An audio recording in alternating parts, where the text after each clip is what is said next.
Welcome back to the Vandy Sports Podcast. I'm Joey Dwyer here from Foley Field after Georgia's sweep of Vanderbilt.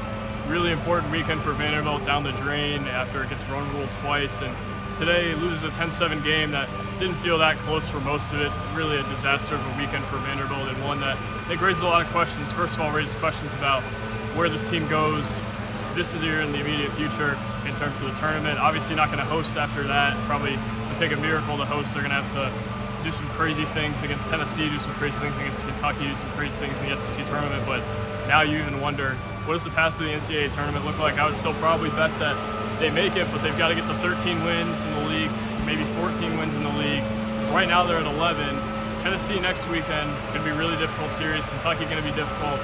So obviously, tough path forward for this team. And Tim Corbin said today, they're going to have to rethink their attack plan moving forward. And I think that's more than fair at this point. Obviously, this weekend wasn't good enough in any facet. You start looking at the pitching, and even Bryce Cunningham, the guy who had been lights out last week and was pretty good the week before, comes here in a hitter's park and really can't keep the ball in the yard. And that was kind of the tone setter for this weekend. Charlie Condon hit a homer off of him in the first at-bat he had all weekend today. Hit a huge homer to really change the game. Tim Corbin was talking about how they were trying to spin the ball against him a little bit and maybe not give him much to work with, but really it felt like they left the ball over the plate too many times against him, gotten bad counts against him, and he really made him pay for it. And that was kind of a microcosm of the weekend. Georgia's offense made Vanderbilt's pitchers make mistakes and made them pay for those mistakes when they did make them. Vanderbilt's pitchers got behind a lot throughout the weekend, and its offense really was playing from behind as well. It just felt like, and even Tim Corbin said this, their offense was too far behind to be able to counteract what Georgia was doing. And Georgia has so much more power than Vanderbilt. Vanderbilt, especially on the road in a park like this, not really a team meant to play from behind. And I thought there were some individual solid outings. J.D. Rogers got his first hit of the year today, and I thought was pretty good generally, but there just wasn't enough offensively throughout the weekend to do what Vanderbilt needed to do. And even when his offense was good, it was in such a deep hole because of his pitching. You look at today, that it really had no chance. I think probably the biggest thing that concerns me coming out of this weekend isn't the tournament. It's not what their seating looks like right now. It's not hosting and non-hosting, which is going to hurt to not host, especially if they have to go to a hitter's park. But I just look at it as, you look at Friday night, Tim Corbin, I asked him what the message is. He says the message has to come from within. These guys have to answer the call.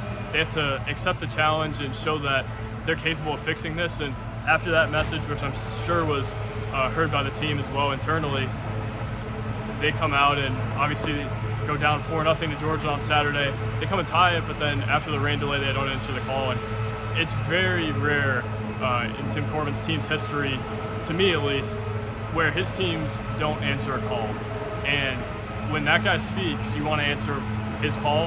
And Vanderbilt didn't do that this weekend. And I think they were a little better the second two games. The first night was a complete disaster. Their offense was completely incapable of doing anything. They got some base runners early, but didn't do anything later in the game. But the rest of the weekend, they got some guys on, they scored some runs. They were never in any of these games, so they got run ruled twice. They got run ruled twice all of last season, and today got run ruled, or this weekend got run ruled twice, and it looked like it was heading that way in the third game for a little bit. Vanderbilt just didn't have enough this weekend, and it's hard to see a path to where they're going to really right the ship here. Obviously, they have some talent, and Tim Corbin did say there's a lot of season left, but I just think they're going to have a hard time with the current model of this team, and what they showed in terms of mental makeup this weekend, I think is really concerning moving forward. I want to shout out our presenting sponsor, Murphy's Pure Milk Company, presents all our baseball contests this year. Makes trips like this possible, but obviously really hard weekend for Vanderbilt to bounce back from. And they didn't even play super well in the midweek. One on the R.J. Austin hit by pitch. Tim Corbin obviously not super excited about that game either. Now they've lost 5 straight SEC games. This is the first time, and I was trying to skim through the stats. I couldn't even find this. I don't know what the last time was that they were swept 3 times in the season, and I know dang well they've never been swept 3 times in the season, with a lot of those games being run rules. And obviously they're struggling on the road, which I think is really going to hurt them come postseason time, because if they make the playoff, if they make the postseason, if they make the tournament, they're going to have to go and play on the road most likely, and they haven't proven to be capable of that yet. They had a good series at LSU. LSU, I think, has found it a little bit more recently, but LSU's a team that really was struggling, sputtering heading into that series. Vanderbilt really struggled in South Carolina. It felt like they didn't have much confidence that week against Texas A&M, obviously complete disaster. This weekend, not far from it, and that team is not as good as Texas A&M is. It's a good team, a team that Vanderbilt matches up poorly with, but it's not a team that they should have got swept by in that fashion. And Tim Corbin talked about how they just made little mistakes, and I think we've heard that far too often around Vanderbilt athletics. And this team feels like it has no margin for error, and that's kind of my thought here. The last time they won an SEC game was when Bryce Cunningham had a complete game shutout. Since then, if they have a bad pitching outing, they're not going to win the game. If they're not on their game offensively, they're going to lose the game. It's just, there's no margin for error with the brand of baseball this team plays and with the talent they have. They tried to shake up the lineup a little bit today, but still missing.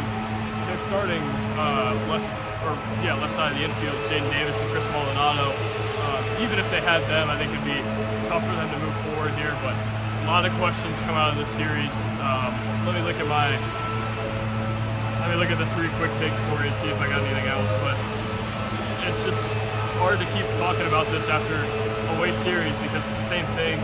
A lot of the hope is gone after this weekend, especially just mentally. I think the way that Tim Corbin challenged them, you could see in his demeanor how mad he was after these games. I think he was classy in the pressers, was easier to deal with than maybe you would have thought after a series like that. But that's a series that I think really beefs him in a series that's unheard of with this program, especially at this time of year. But Vanderbilt's got to find some answers. They're playing Tennessee next weekend, Louisville on Tuesday. 2 or 4 huge games for them this week. They're probably not going to host, so you gotta get to 13 SEC wins, gotta get to 14 SEC wins. And we'll talk from there, but Vanderbilt's got a losing record in the league. Really not playing its best baseball when it needs to play its best baseball, and I think they're searching for a lot of answers, rethinking their plan of attack, and that's not where you want to be at this time of year. So I'm Joey Dwyer from Foley Field. Thank you guys for watching. We'll be back next weekend, probably Tuesday. I can't cover that game, but Chris or Billy maybe will, but we'll talk soon. Thank you guys for watching. God bless. And hopefully the mowers didn't get you guys too much. Peace.